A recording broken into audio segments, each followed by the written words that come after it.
Hello बच्चों, let's see the question and the question says that if m is equal to nc2, prove that nc2 is equal to 3 multiplied by n plus 1 c4. Now हम लोग क्या करेंगे, हमारा की concept लिख लेंगे जो यूज करने वाले हैं। तो हमारा जो फर्स्ट की कॉन्सेप्ट है वो है NCR का formula which is equal to n factorial divided by r factorial multiplied by n minus r factorial होता है। देन हमारा जो सेकेंड की कॉन्सेप्ट है वो है n फैक्टोरियल को हम लोग लिख सकते हैं n multiplied by n minus 1 multiplied by n minus 2 multiplied by so on up to 3 multiplied by 2 multiplied by 1। तो अब ये दो की कॉन्सेप्ट से हम अपने क्वेश्चन को सॉल्व करेंगे। तो यहाँ पे हमें गिवन है कि m इज इक्वल टू है nc2।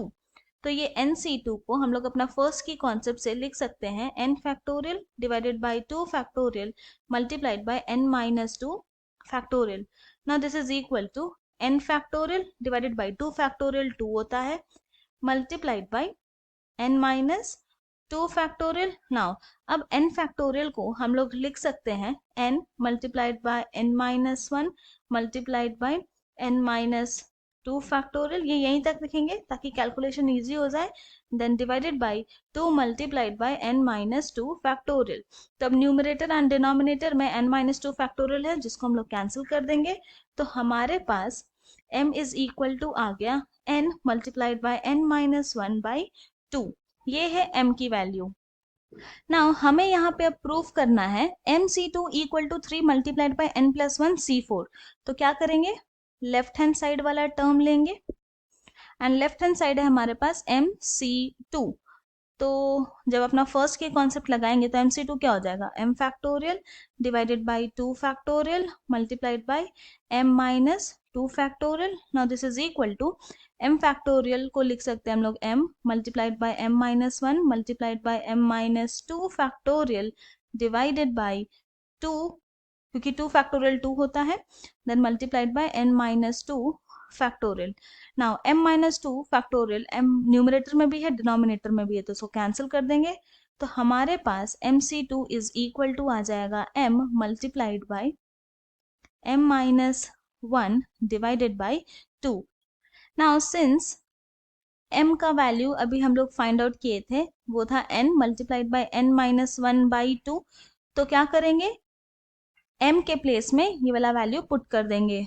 तो जो mc2 है वो हो जाएगा इक्वल टू m के प्लेस में लिखेंगे n multiplied by n minus 1 by 2 multiplied by n multiplied by n minus 1 by 2 then minus 1 whole divided by 2।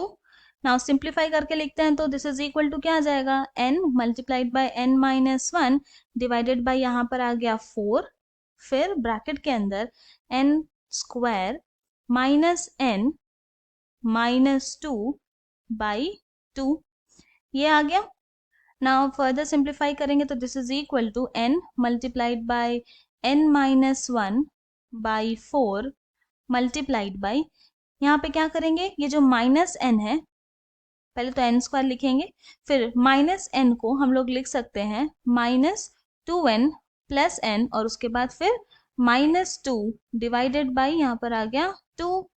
Now this is equal to फिर क्या हो जाएगा n multiplied by n minus 1 divided by 4 multiplied by 2। यहाँ पर क्या देख रहे हैं, फर्स्ट टू टर्म से n कॉमन लेंगे तो हमारे पास बचेगा n minus 2, last two term से प्लस 1 कॉमन लेंगे तो हमारे पास बचेगा n minus 2। Now this is equal to फिर लिख सकते हैं इसको n multiplied by n minus 1 then n minus 2 multiplied by n plus 1 and then divided by 8। Now फिर अब क्या करेंगे, अब इसको अगर हम लोग को अरेंज करना हो तो इस तरह से लिख सकते हैं ना कि n प्लस 1 देन उसके बाद आएगा n, फिर n minus 1 n minus 2 divided by 8। ये आ गया हमारे पास किसकी वैल्यू, mc2 की वैल्यू, जो कि है हमारा लेफ्ट हैंड साइड। अब हम लोग सिंप्लीफाई करेंगे राइट हैंड साइड को। तो राइट हैंड साइड क्या है हमारे पास, ये है 3 multiplied by n plus 1 C4. Now this is equal to 3 multiplied by n plus 1 C4. यहाँ पे क्या करेंगे, अपना फर्स्ट की कॉन्सेप्ट लगाएंगे, तो ये हो जाएगा n plus 1 factorial divided by 4 factorial multiplied by n plus 1 minus 4 factorial. Now this is equal to, फिर क्या आ जाएगा, 3 multiplied by, यहाँ पर आएगा n plus 1 factorial divided by 4 factorial and then फिर यहाँ पर आ जाएगा multiplied by n minus 3 factorial. Simplify करते हैं तो this is equal to 3 multiplied by n plus 1 factorial को लिखेंगे n plus 1 multiplied by n multiplied by n minus 1 multiplied by n minus 2 multiplied by n minus 3 factorial. ये यहीं तक रखेंगे ताकि की कैलकुलेशन ईजी हो जाए. देन डिवाइडेड बाई 4 फैक्टोरियल को लिखेंगे 4 multiplied by 3 multiplied by 2 multiplied by 1 then multiplied by n minus 3 factorial. तो यहाँ पे हम लोग देख रहे हैं कि न्यूमरेटर एंड डिनोमिनेटर में 3 है तो कैंसिल कर देते हैं and n minus 3 factorial numerator में भी है डिनोमिनेटर में भी है तो वो कैंसिल हो जाएगा. तो हमारे पास यहाँ पे अब क्या बचेगा, this is equal to n plus 1 multiplied by n multiplied by n minus 1 multiplied by n minus 2 divided by 8. तो क्या देख रहे हैं कि जो लेफ्ट हैंड साइड में आया वही राइट हैंड साइड में आ गया. तो since left hand side is equal to आ गया राइट हैंड साइड के, तो हेंस हम लोग ये बोल सकते हैं कि MC2 is equal to 3 multiplied by n plus 1 C4. Proved. यही हमें प्रूव करना था. I hope you have understood it well. Thank you and best of luck.